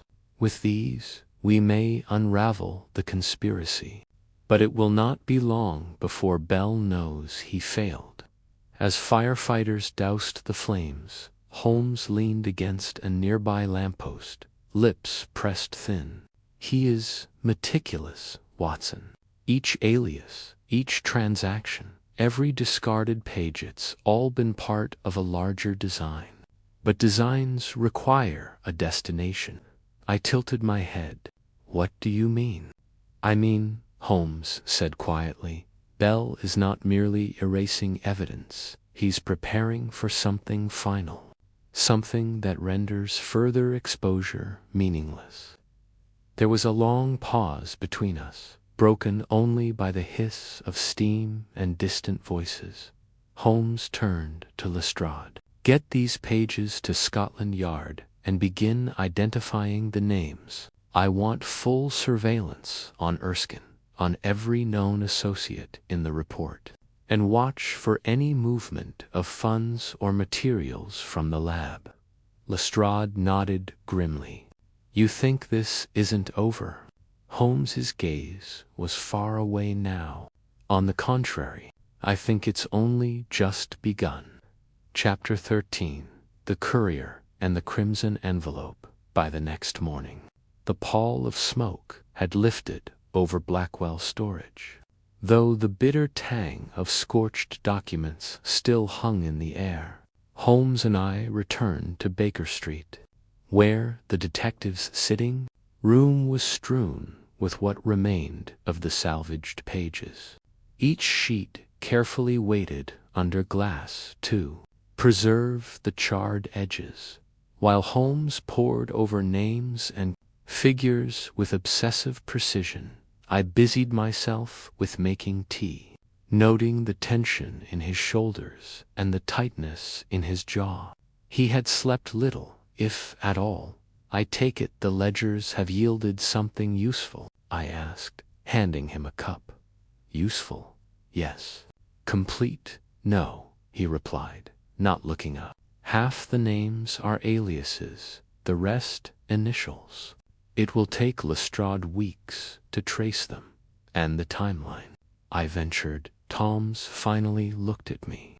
That is the pressing question. These orders show activity deliveries, payments as recent as 4 days ago. Bell's enterprise is still active. And now that we've disrupted his storage vault, he will expedite his next move. A knock at the door interrupted us. Mrs. Hudson appeared, her expression apologetic. Mr. Holmes says he's a courier, has something for you. Send him in, Holmes said at once, his voice tightening. The boy was no more than 17, lean, nervous, and pale beneath his cap. He held a small parcel in one hand, wrapped in oilskin, and a sealed crimson envelope in the other. These were dropped off at our offices this morning, sir. The man said it was urgent, and only Mr. Holmes should open it. Holmes accepted the envelope without a word.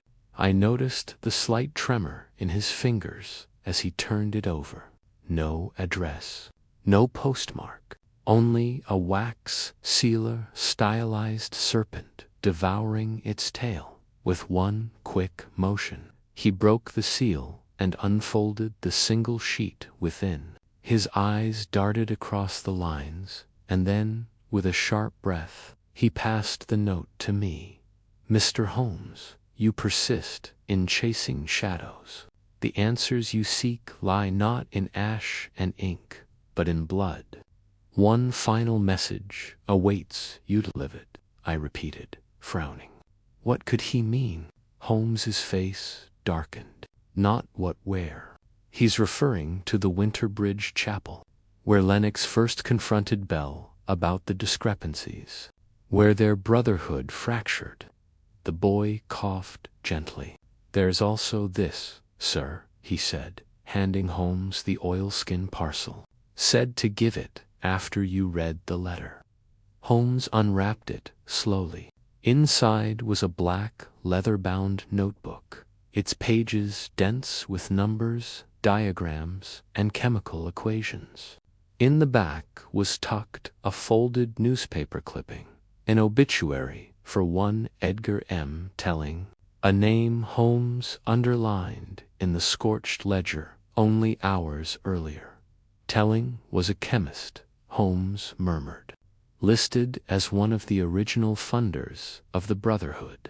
Died last week. Sudden cardiac arrest.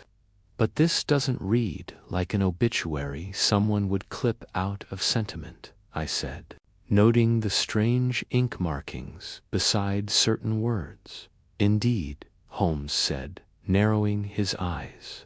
It's a cipher, a pattern within the words.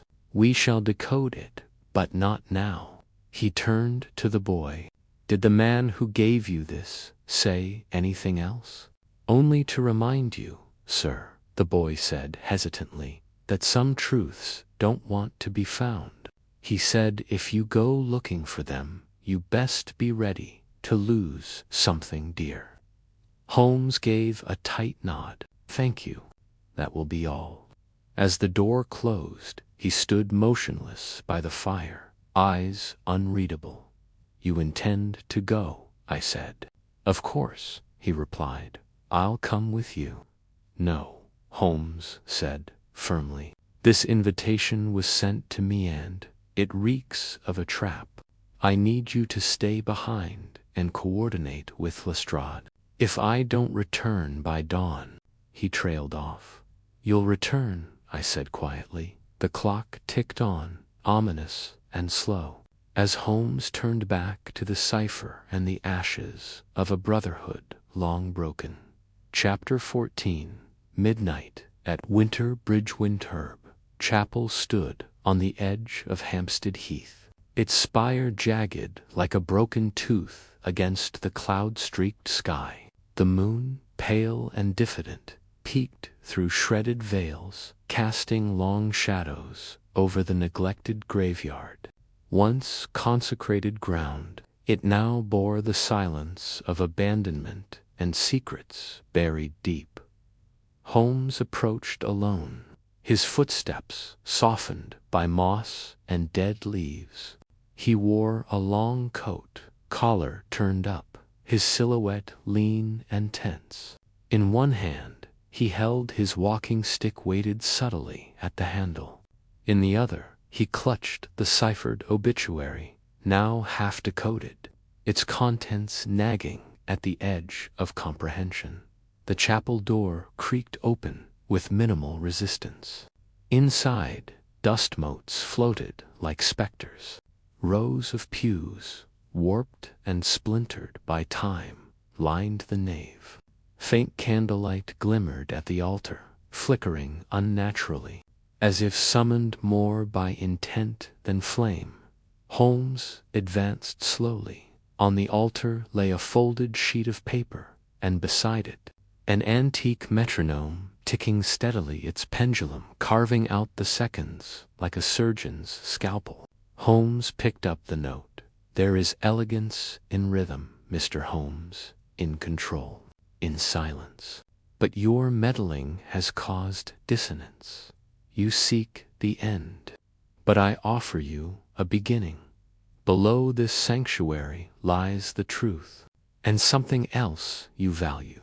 There were no sounds, no footsteps, no breath, only the mechanical tick-tock of the metronome, pulsing like a countdown. He reached behind the altar and found a ring embedded in the flagstone. A trapdoor. No lock. Without hesitation, he drew his revolver and opened it.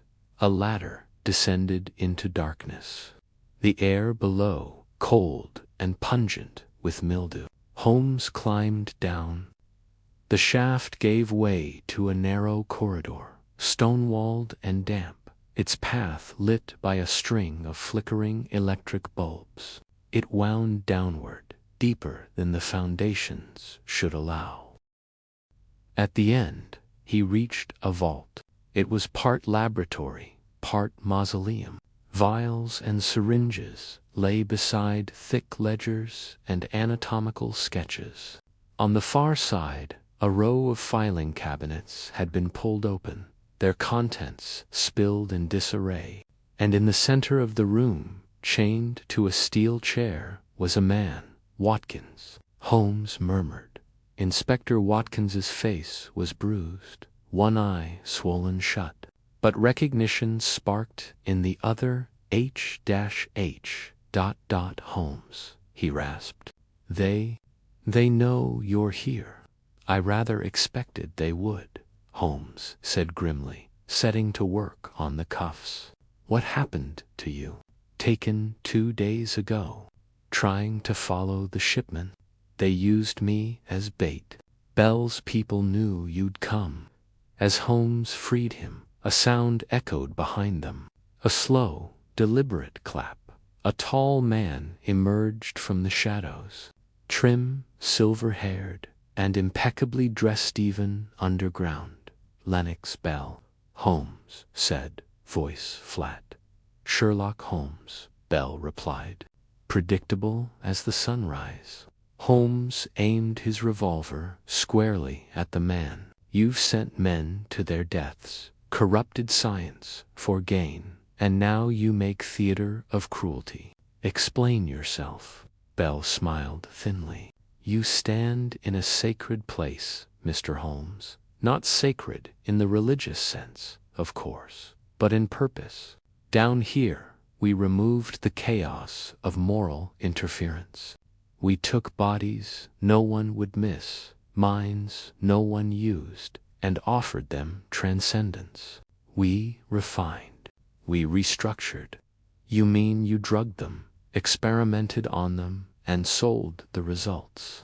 Call it what you like, Bell said, but our work has extended lives, created cures. We simply operated beyond the constrictions of legality. Holmes's grip tightened, and when Lennox threatened exposure, you silenced him. Bell's expression remained calm. He betrayed the cause. He believed the world wasn't ready. He may have been right, but his death was ... inconvenient. Not my order, I assure you. I still had plans for him. There was a scuffling noise from the corridor, the sound of boots and hurried voices. Bell sighed. Your inspector friend must have sent word before he vanished. A shame. You forced my hand. With a flick of his wrist, Bell tossed a small metal sphere toward the ground. Smoke burst from it instantly, thick and choking. Holmes coughed, trying to maintain focus, but the room spun. The last thing he saw was Bell disappearing into a side tunnel, smoke swallowing his silhouette. Then all went black. Chapter 15. The man who vanished twice. The air was heavy and tainted on acrid blend of ash and something clinical, chemical. Holmes stirred, disoriented, his mind swimming through murk and scattered thought. His first sensation was of the cold stone floor pressing against his cheek. The second, of emptiness. Watkins was gone. The chair he had been bound to lay toppled on its side, cuffs swinging idly. No sign of struggle, no blood, just absence. Holmes pushed himself upright, eyes stinging from the remnants of Bell's smoke bomb. The vault was quiet again, but something had changed. The hum of generators present before had ceased. The lights flickered once, then held steady. It was then that Holmes noticed the ledger on the central desk had been tampered with. A page was missing, torn neatly, not in haste.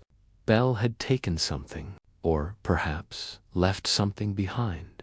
He approached the desk.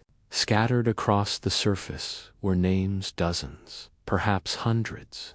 Each entry cross-referenced by date, chemical codes, and what appeared to be anatomical notes. Holmes frowned, flipping further back. One name caught his eye: Jonathan Lennox. Beside it, patient failed to integrate. Behavioral fracture. Terminated C. Addendum B. Holmes's mouth tightened. The writing was cold, clinical. It referred to a man as though he were a misfiring component. Addendum B was nowhere to be found.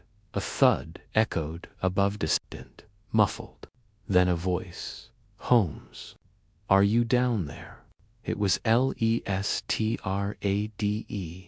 Relief flickered momentarily across Holmes's face as he made his way back up the ladder. The trapdoor opened fully now, someone having cleared the obstruction. Lestrade peered down, holding a lantern. You've got a habit of nearly getting yourself killed, Holmes. Better me than a constable, Holmes replied, climbing up. Lestrade stepped back to let him emerge. Behind him stood two other officers, their boots muddied, eyes wide as they glanced about the decrepit chapel.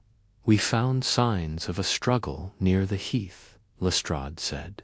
Then Watkins' note arrived, scribbled and half-burned. Said you were walking into a trap. You arrived just in time, Holmes murmured, brushing dust from his coat. Though I fear the trap has already been sprung. Gone again, Holmes said grimly. Either taken or fled. Lestrade raised an eyebrow. You think he betrayed you? I think, Holmes said carefully, that Lennox Bell doesn't waste opportunities. Watkins may be a pawn, or he may be something more. Until I know which, I'll not trust coincidence. They stepped outside. The wind bit through Holmes's coat, and the stars had disappeared behind thick winter clouds. Somewhere in the distance, a bell tolled midnight, melancholy and slow. Lestrade lit a cigarette. What's next, then? Holmes didn't answer immediately. His mind replayed Bell's words. We refined, we restructured the ledger with its coded entries, the missing page, the eerie calm of the chapel too calm for a man who had just escaped death. "I need to revisit Lennox's apartment," Holmes said finally. "There's something there I missed." Something Bell assumed I wouldn't connect. Lestrade nodded. "I'll send a man with you." "No," Holmes said sharply. "Alone. There's a rhythm to this madness, and I mustn't break its measure. If Bell is composing a symphony of lies, then he expects interference. I must behave exactly as he predicts." Lestrade studied him for a moment. "You're playing a dangerous game." Holmes's eyes, even in the darkness, gleamed with that peculiar mixture of fire and ice. So is he. As he strode into the night, fog rolling low across the cobbled street, the detective knew the tempo of the mystery was quickening. Bell had vanished into shadow, but he had left traces, fragments of thought, scraps of design. And if Bell had retreated, it wasn't out of fear, it was because he wasn't finished.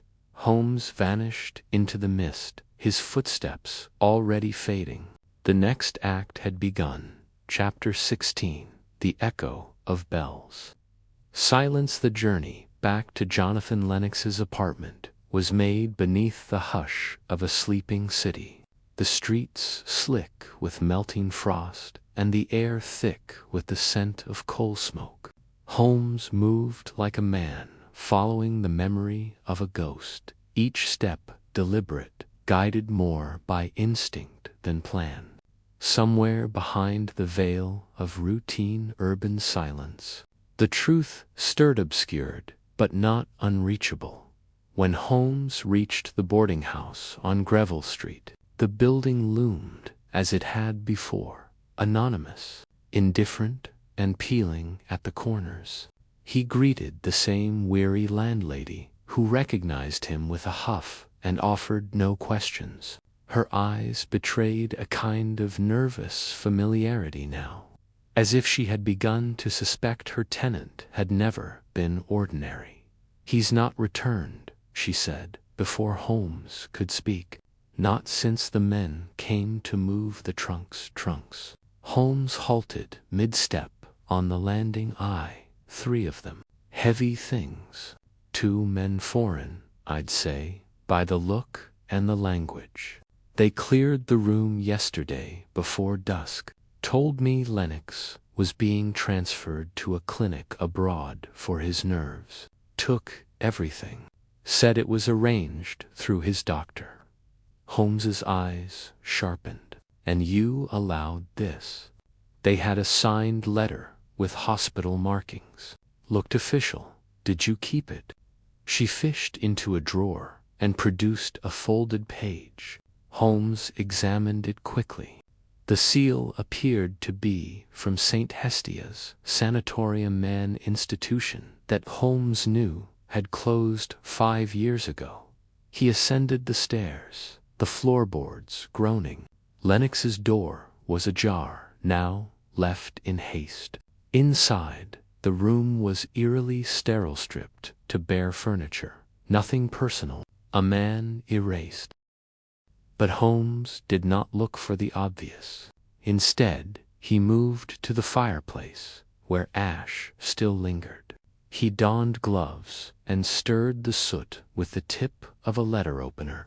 There, charred but legible, corner of a monogrammed envelope. "J.B. Holmes," murmured, "not Lennox." Julian Bell. Holmes crouched. On the floor, beside the bed's edge, he found a splinter of wood, lacquered and curved, like the leg of a smaller container or instrument. Then, under the bed, a single slip of wax paper, creased and smudged.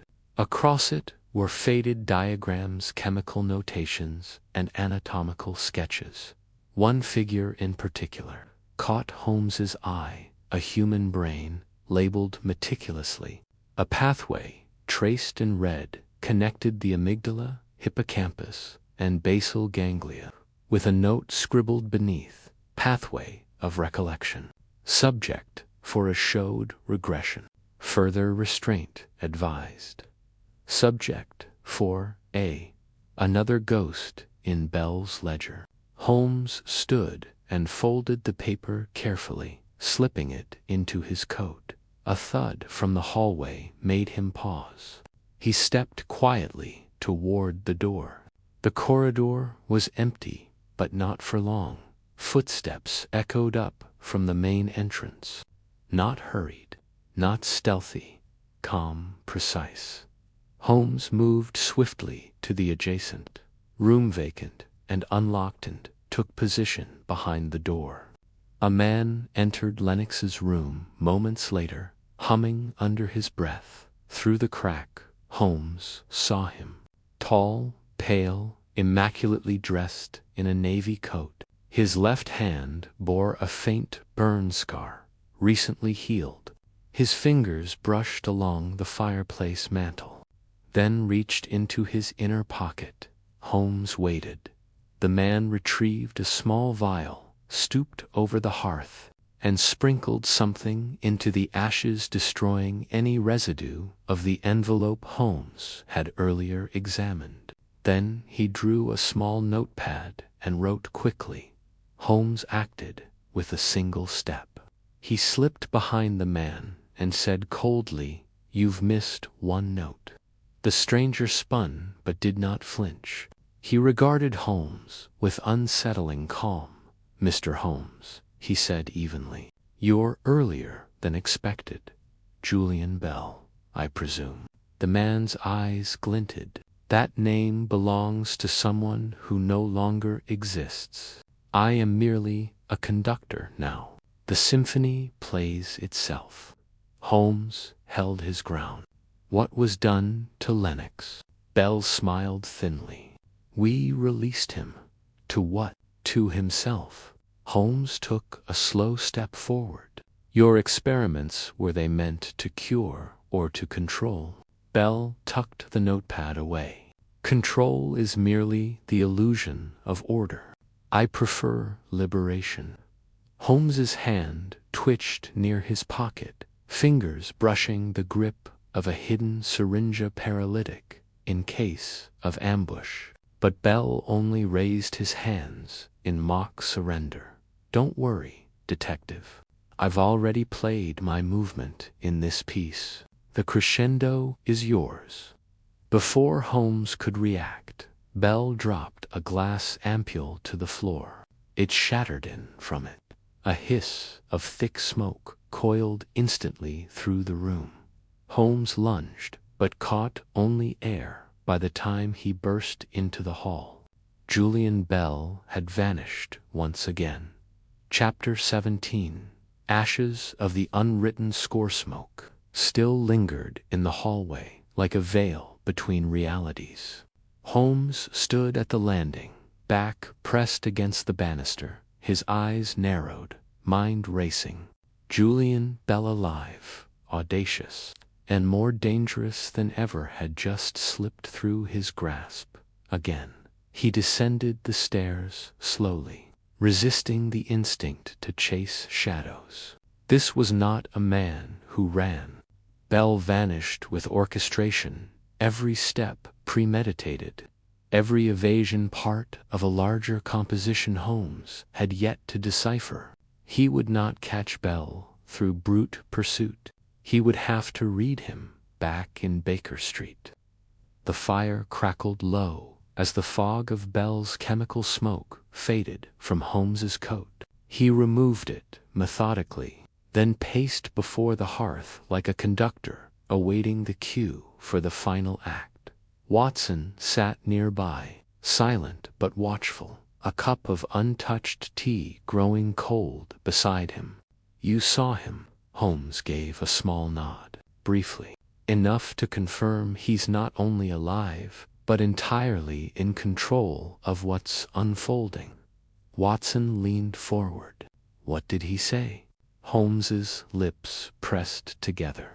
"That he is no longer Julian Bell, that he is merely a conductor, that the symphony plays itself." Watson frowned. "And Lennox? What of him?" "He's gone," Holmes said flatly. "Removed under forged authority."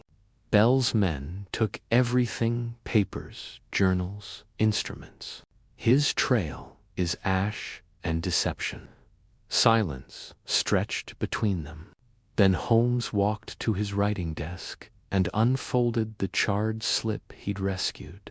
The diagram of the brain and its haunting annotation.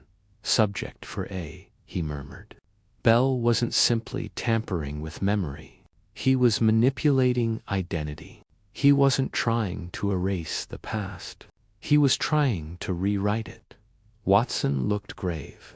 "And Lennox, was he one of those subjects?" Holmes nodded slowly. "Or the next prototype. But I believe Bell's reach extended further than his experiments. There's a pattern to his madness and narrative he's orchestrating. One that began long before Lennox." He paused, then reached for the envelope Mrs. Lennox had given him days prior, the one sealed in black wax. He hadn't yet opened it. Something about the timing, the veiled urgency of it, had warned him to wait. Now he broke the seal. Inside was a single sheet of paper. Not handwritten, but typed in a cold, mechanical font. It read, "If you're reading this, then the walls have begun to bend around the truth. You are not chasing a man. You are chasing a mirror. Bell lives in reflections in the minds of those he's altered and those who've tried to resist. My husband is no longer who he was. I fear he never truly was. Follow the trail of silence. Begin where it ended, the chapel beneath the asylum." E.L. Holmes read it twice before speaking. "There's an underground chapel beneath the grounds of the old Adderton Asylum. Sealed off since the fire in '89, a ruin." Watson stiffened. "That's nearly 20 miles from London. And closed for years." Holmes looked up, his eyes sharp. Yet Bell's narrative began there. "If we're to catch the ghost, we must return to the grave." Watson stood. "Tonight." Holmes gathered his coat. Outside, the wind had shifted. The snow was gone, but the air was heavy with portent as they stepped into the carriage. Holmes turned once more to Watson and murmured, "Bell said the symphony plays itself, but I intend to change the key before the final note sounds."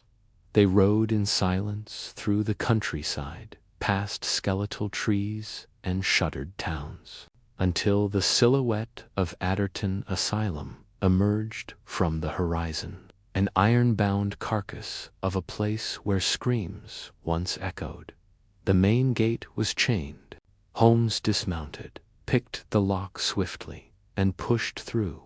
The grounds beyond were tangled in weeds and frostbitten brambles. Moonlight spilled across collapsed roofs and shattered windows. But the true destination lay below, through crumbled corridors and staircases half devoured by mold. They found the iron door at the rear of the east wing. It bore a rusted Cymbeline inverted caduceus, the mark of Bell's private wing. Holmes pried it open. A spiral stairwell descended into darkness. They descended. Beneath the asylum lay the chapel, a vault of stone and shadow. Its pews overturned, its altar cracked. But something else waited. Along the walls, hung in symmetrical patterns, were portraits. Dozens of them. Faces, Watson gasped. "Those are real people." Each canvas bore a name beneath it. Many are familiar. Jonathan Lennox, Beatrice Lowell, Dr. Hugh Allerton, even the name Eleanor Bell. And at the far end, in the choir alcove, stood one final frame draped in velvet. Holmes reached forward. "Draw the cloth away." The portrait was his own. Chapter 18. A portrait of Paradoxum stood, frozen before the canvas. There it was, his own likeness, rendered in chilling precision. The brushstrokes were recent, vibrant, almost breathing. Beneath the painting, engraved in brass, a title, Subject 1A, Baseline Self. Watson's voice came in a hush behind him. Holmes, how is this possible? Holmes did not answer at once. His gaze flicked to the sides of the chapel, where the other portraits hung, each labeled with a cold scientific detachment, subject codes, dates, annotations. This chapel wasn't holy ground. It was a gallery of human rewrites, a museum of memories mangled and identities bent. But one truth rang out among the rubble. He had been part of Bell's design all along. He moved to the pulpit, where a small brass cabinet stood embedded in the stone. Unlocking it with his slender tools, Holmes discovered a set of wax cylinders and a gramophone. He loaded the first and cranked the handle. A familiar voice crackled to life. Julian Bell's. March 4th. Initial trial. Subject 1A remains unaware. Control tests in place. His resistance to suggestion is remarkable but flawed. Emotions, it seems, cannot be entirely purged. Another click, then the next. August 21st. Subject 1A has begun building an internal defense. Music does not calm him as it does the others. He obsesses over symmetry, over logic. He creates patterns to suppress what we plant. He will, in time, unearth the truth, and a final one, barely audible through static. When he finds the chapel, he'll know. And then the symphony ends. Holmes stood still, face blank, but his mind burned. Watson stepped forward, concerned. Holmes, are you saying you were one of his experiments? Holmes turned slowly. I suspected as much, long before this night. Memories I could not verify. Familiarity with faces I never recalled meeting. And the case of the missing fortnight in Montreux, you remember that? Watson blinked. You claimed it was a private matter. It was a test. One I failed. Holmes moved to a dusty mirror leaning beside the altar. He stared into it, long and unblinking. Bell did not just seek to erase memory. He sought to reprogram genius. But I was never meant to solve the puzzle. Subject 1A, the one he thought untouchable. Watson stepped beside him, firm. But you did solve it. Every thread, every lie. You fought your way through his fog. A faint smile touched Holmes's lips, almost mournful, because he overestimated his control. You see, he believed logic alone would bind me. But he failed to see what truly defines me, not deduction, Watson, choice. That's what makes us more than subjects in a study.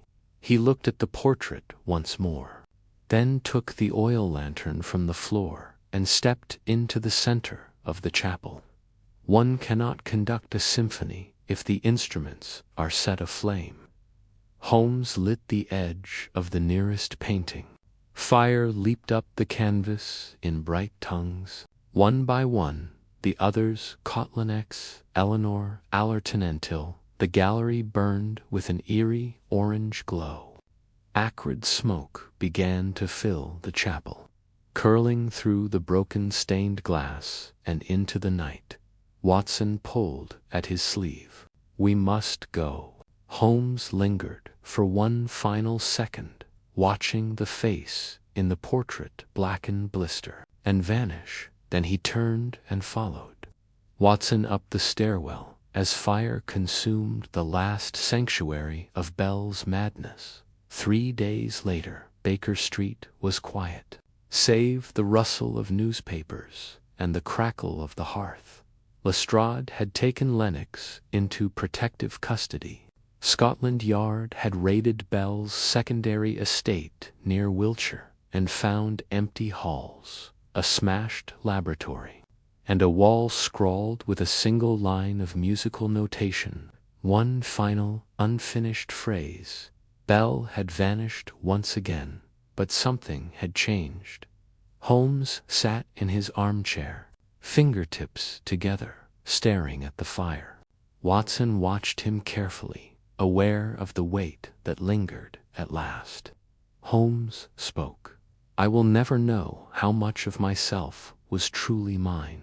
But perhaps that's the point. We are not the sum of what is planted in Usway, are the sum of what we choose to build." Watson nodded.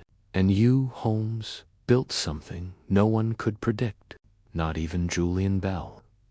Holmes gave a faint smile. "Let us hope that is enough." A silence fell, peaceful this time. Outside, snow began to fall again, soft and soundless. The symphony, at last, had ended.